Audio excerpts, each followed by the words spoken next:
Come on, focus on the kid, me. Hello.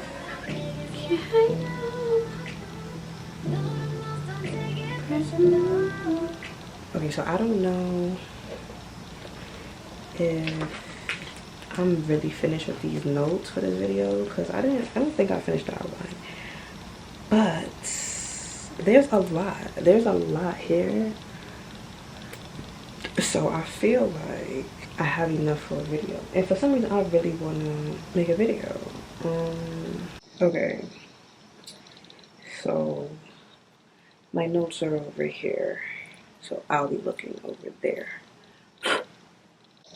So last video, spoke about how I know my intuition's there, but I'm not sure how to listen to her.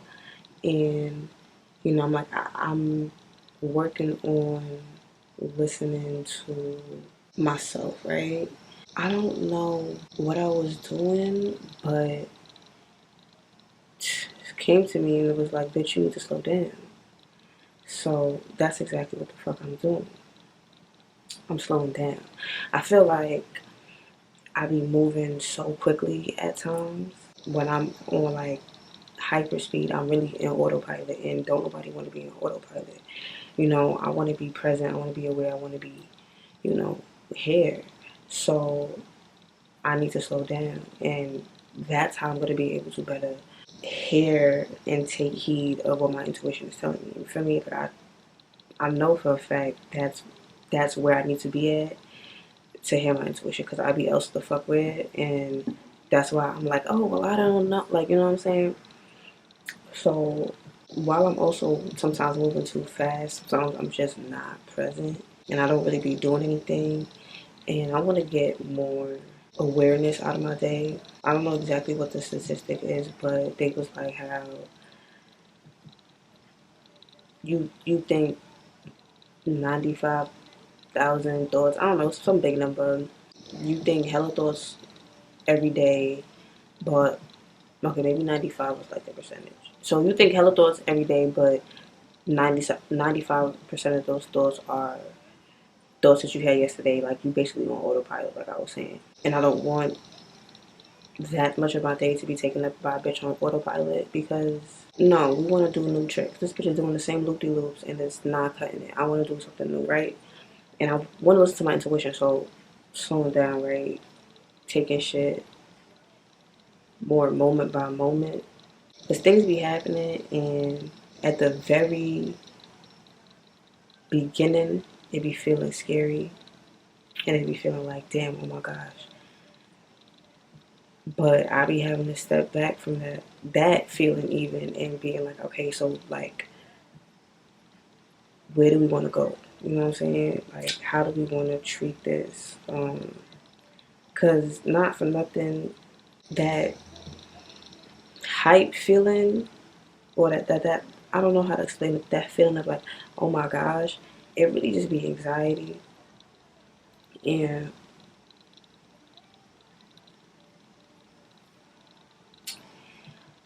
well, okay, maybe not even say it be anxiety, cause I don't know what the umbrella term for it would be, but when I was a child, I used to always mix up being anxious with being excited.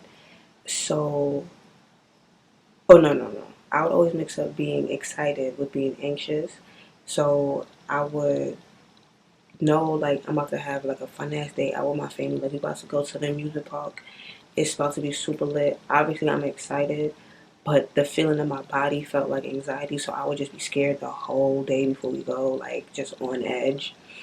Um, so I'm thinking that those two feelings feel the same in the body, right? So it's up to me to notice when I feel it and then decide, you know, good or bad. You know what I'm saying? Because something definitely did happen today that I feel like I could have slipped out about. I could have been on some like, oh my God, what I'm going to do, what I'm going to do. But that's the thing. I still had time to figure it out. Like, it could have been a bad situation, but it's not. It's really not that serious. I mean, maybe let me not say it's not that serious, but it's not something that's honestly a problem. Like I'm this, like I got it handled. Like it's really not that serious. But when it first came up, it was just like, oh my god, oh my god, oh my god. I'm not saying that I'm excited about this problem, but like I feel like I handled that initial like feeling well. That went on way longer than I expected. But anyway, say all that to say, how I'm gonna slow down. I'm gonna start using my nails to do that. Last time around this year. Oh, actually, that was the first time I started. Anyway, so actually, yeah, no, last time around this year actually is when I started to grow my nails out. Right now, my nails are in terrible shape. Like they've never been this bad. So I'm gonna have to grow this off and then grow my nails out. So that's gonna be mad long. But last year around this time, I was using my nails to like help me stay grounded and manifest. So and also as a reality check. So okay, I'll get into the reality check in a second. But using my nails to manifest. So and part of my nail care was to regularly oil my cuticles. So I'll keep my cuticle oil pen with me throughout the day, and I will do it every time I remember. Um, and that was a very like intentional moment. Like it wasn't slow, but every time I did it, it was definitely with the intention for like health, beauty, wealth, prosperity. Like that's just how I felt when I would do it. I didn't necessarily set the intentions that that's the intention, but that's definitely what I would embody um, when I would do it just naturally. And I realized that like it really kept me grounded, and especially when I started to see results, that's really when the fun started to happen. And that's why I'm a little like because I have to grow these out before I have to grow these off basically before I can grow them out, because my entire nail bed, they're like, these are terrible, these are not strong nails, so I know I got to do that, right? That's why I'm a little but once they started growing and like I really saw like length, you couldn't tell me nothing. One, and then two, like I would use them for reality checks. Now I haven't, I want to say successfully. I haven't successfully lucid dreamed or even astral traveled, but I know I'm so fucking close. Like, like I know for a fact I'm so fucking close. Cause there be moments in my dreams where, like, I'll wake up and I remember in the dream that I was feeling like, okay, shit is weird right now, but like I feel like I didn't break through the seal. Like I don't know how to explain it because I know I'm so close. But anyway, so people say to lucid dream, you have to you don't have to, but performing reality checks gets you in the habit of checking for reality, and then you'll end up doing that in your dreams as well. And then when you look around, or when you perform your reality check and you realize that it's different, that's when, you know what I'm saying, you peep it's a dream and you can start doing whatever you want to do. So I use them as reality checks because they're so pretty to look at, and the progress puts me in a good mind frame, like, because it's something I'm happy about, whatever. So I'm using my nails to manifest. And I'm pretty sure it works for me, especially because I noticed that when I'm all dolled up and looking cute, I feel much better. I feel much better. I started putting on makeup, started wearing eyebrow. Okay, I'm saying that like I never wore makeup before, but I don't wear makeup on a consistent or like a regular basis. But my eyebrows, because this one is red, when I fill them in, bitch, that shit is popping. That shit is hot. That shit is hot. Can't nobody tell me nothing. And I was gonna film something with my job like last Saturday, but That didn't go through, but so that didn't go through, but I had put on my eyebrows and some lashes. I felt like $1,000,000. I felt good all day. I got through the day easy. Like, it felt fun. So I really noticed that being dolled up definitely helps me be in a good space. So it's my responsibility to doll myself up. Like, I have to play dress up every day. And the thing is, I used to not dress up all the time because I felt like you had to have a certain amount of energy to wear certain clothing. Like, I still feel like that's true. Like, if I'm at work, or okay, let me not even say that. Like, say we go to the movies, right? And I want to put on a dress and some sandals. To wear that in the movie theaters and be comfortable, I have to be on some like dress and sandal ass mode, because that's it. I don't know how to explain it. Like, sweatpants in the movie theater feel way more comfortable. I don't I don't know how to explain it, but if I'm like on 10, like if I say I like went on a date or something, I really don't feel like I would be uncomfortable in the movie theaters in a dress, if that makes sense. Yeah, I hope that makes sense.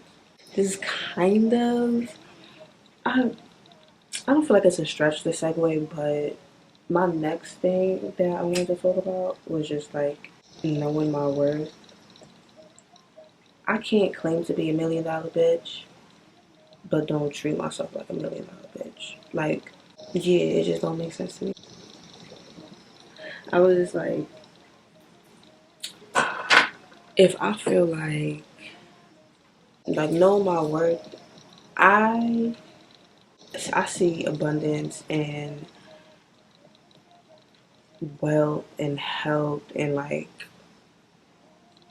growth. I see that all for me very clearly, right? And I feel like I am an expensive ass bitch. Like, I don't know how else to say it, because not even in a like gluttonous or materialistic way. I just really feel like I'm worth a lot. Like, and I deserve a lot. But I feel like I wasn't treating myself like that. And if, like I said, if I feel like I'm $1,000,000 bitch, I gotta treat myself like $1,000,000 bitch. Like, $1,000,000 bitch ain't gonna go to sleep with makeup on her face. She is not. The mug is worth. You know what I'm saying? Like, I just feel like it wasn't translating in my everyday life. And I need to up that part of my reality, or up that part of me, like the self love part. I feel like it really got misconstrued with like what society. I feel like society just marketed self care, right? So self care is going to be bubble baths and uh, perfume and face masks and shit, right? Which, don't get me wrong, definitely is. But self care is like so much more than that. Like I said, $1,000,000 bitch is not gonna go to sleep with makeup on her face. Like, she gonna treat her body, you know what I'm saying? Like, it's worth a lot. So the way capitalism marketed skincare, I kind of fell into that trap, and I felt like, I mean, not skincare, the way capitalism marketed self care, I kind of fell into their trap, and I felt like, oh, self care is taking the Uber to work because I deserve to relax and I deserve the convenience, right? But that was a very toxic way of spending my time and money. I have briefly mentioned in the other video that like somebody was like, "Oh, to manifest a reality that you want, you gotta sacrifice the reality that you have," and that may be looking at how you spend your time and your money. And I felt like definitely had a toxic relationship with my time. I gotta do better. But I really didn't feel like I had a toxic relationship with my money or how I spend my money. And I feel like I did. And I don't know why. I don't know why the topic of money triggers me. I mean, okay, I do know why. But specifically, when people tell me to save my money, triggered, right? Don't get me wrong. I feel like definitely don't be reckless with your money. Like save your money so that like you just be smart with your money, right? But when niggas is on quote unquote grind mode and they not eating 2-3 days out the week because they could save money, that shit do not sit right with me at all. Like I feel like when I talk to niggas and they talk about some grind mode shit, it's given like I feel like when niggas is like, oh, you gotta save your money on some like you can't be comfortable no more because after you save this amount of money, you gonna have, you gonna be able to do with the money that you saved because you ain't eat for 3 months. Like that shit do not sit right with me at all, and I feel like that's what triggered me because I feel like conversations about money always come back to, oh yeah, save your money. You gotta budget your money. Budget is the word that I was looking for, not save. So stop taking Ubers to work, and I'm saving money in that area so I can spend the money on something else.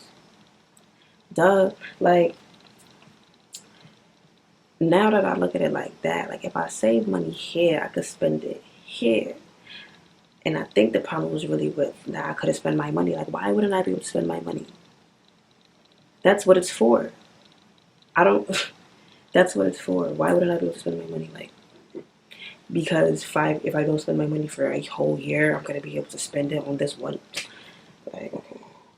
Like I mean, I guess I get it. Like if you have a goal, get to your goal, but that just doesn't seem. That's just not what I want to do. Let's just say that it's just not what I want to do. I don't like that. I don't like it. There's no more. There's nothing more. There's nothing more to say.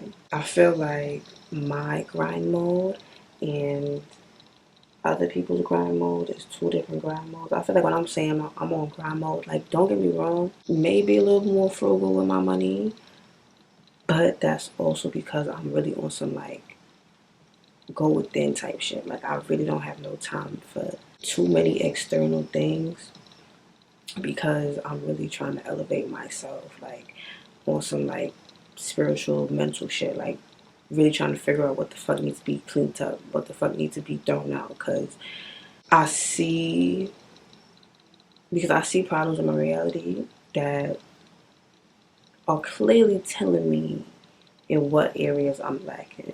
So I know for a fact that I lack with my throat chakra. I was saying in my other video, that should be showing up in my relationships. And it's really because setting boundaries is hard for me. It's not terrible, and I think that's why I struggle because it's not like I don't have boundaries, period, and people just run all over me. So when people do run over me, I'm like, wait, what's going on? Like, I gotta do more, and setting, I guess, new boundaries is hard for me. I was watching Pretty Boy XO video, and she was saying how limiting your access is setting a boundary, and I I knew limiting your access from certain people was a good thing and something that I should be doing. I guess I didn't technically see it as a boundary because I don't feel like you should feel bad for setting your boundaries. But I did. So I didn't think it was a boundary. I don't know. Maybe. Okay, maybe this is what it is. I feel like limiting your access from people is, or limiting people's access to you, because that just sounds.